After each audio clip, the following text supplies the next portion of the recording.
Hello, amazing family. This is Adija from the Parenting Mindset Shift, a place for parents to find clarity, peace, confidence, and joy into their parenting journey. And today, I have one practice that I want to talk about today.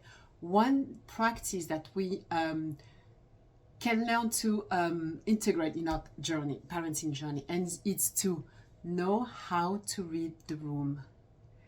Practicing learning how to read the room. And what that means, reading a room is trying to understand the mood, the feeling when you enter some place where there is a group of people or maybe just one person. In our case, it can be the kids together, or it can be just one person. You coming into the room and you observe. You pay attention of what's the dynamic.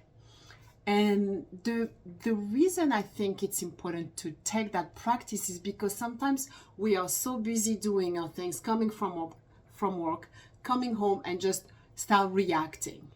So there are a few ways that we can develop that practice and develop that skills. That is also something that we are modeling to our children, teaching them how to do that.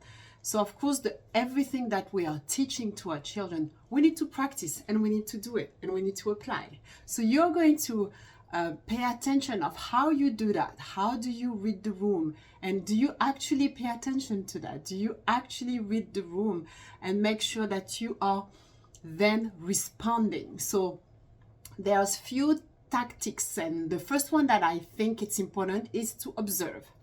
It may be very obvious, it may be very evident, but the question is, do you do it? Do you do it? Do you practice not saying anything, just observing? Facial expression, like you're looking at the kids, did they have a good day? Without even asking the question, you have a feeling and you know the dynamic, you know the mood, you have an idea of what's going on, but you observe. That's the number one.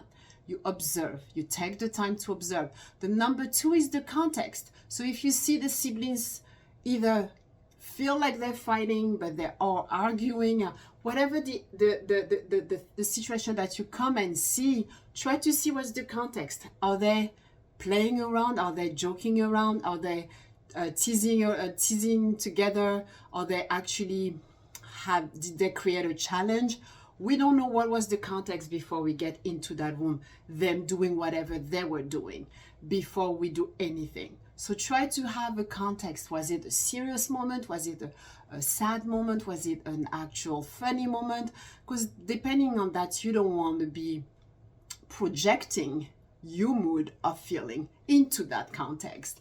If it's a funny and you're not in a good mood, no, we all don't want to do that. So try to make sure that you observe the room and you understand, number one, you understand the context of what it is, and then you respond if it's necessary instead of reacting to the room. So like I say, you come to the room and you see a big mess around you of Legos.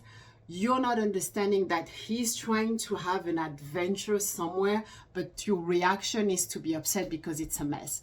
So let's try to just respond based on us learning how to read the room. And it's always taking a pause. So again, it's a practice. It's not something that you just do it because you decide to. You do it because you have the habit of reacting like this. You do it because you're intentional in not coming home and start yelling. You do it because you are in a mission to connect with your children and be able to do the things that things are right in the moment and not just based on your mood. And the other thing, so like I said, there is the observation, then the context. So now you are responding and you're not reacting. So, and the last one is time of the day. Pay attention of when are we talking about when you react into the room. Is that the morning, the evening, the afternoon? All of that context is going to determine what's the dynamic and how you can respond to it. Pay attention of yourself in those time of the day. You know it's the end of the day and you're tired. So you know that everything can be irritated. So instead of accusing them to irritate you, try to take a pause and don't even react at that moment. Take a moment in your space and breathe and come back and be able to read the room, be able to participate and be able to connect. The focus here is we always want to try to connect. Pay attention of how they feel and connect with those feelings and try to see what do they need in this moment, because you know how to read the room. You know that right now they don't need your judgment, they don't need your lecture, they don't need your criticism, they just need your presence, they need your emotional availability in that moment. So take that practice today, and again, it's a practice for all of us, it's a practice for myself. I always try to be intentional in doing that, but it's not an easy thing because we are human and we have a moment of weaknesses and strengths. So we want to use those moments where it's easy to do it, when we feel like we pay attention and we're intentional and we are mindful, which is really noticing that you are noticing that you're intentional. That's huge. So pay attention to those. This is my share today, reading the room, and this is your connection tools for today. Try to practice that every day this week. Until I see you next week. Thank you. And I didn't ask you, but hey, did you subscribe today? It's going to be awesome. Just subscribe to the channel. Help me spread the message of sharing kindness and joy and clarity and confidence in our parenting journey, because without that, our kids don't have any model to be able to have joy, clarity, and confidence in their life.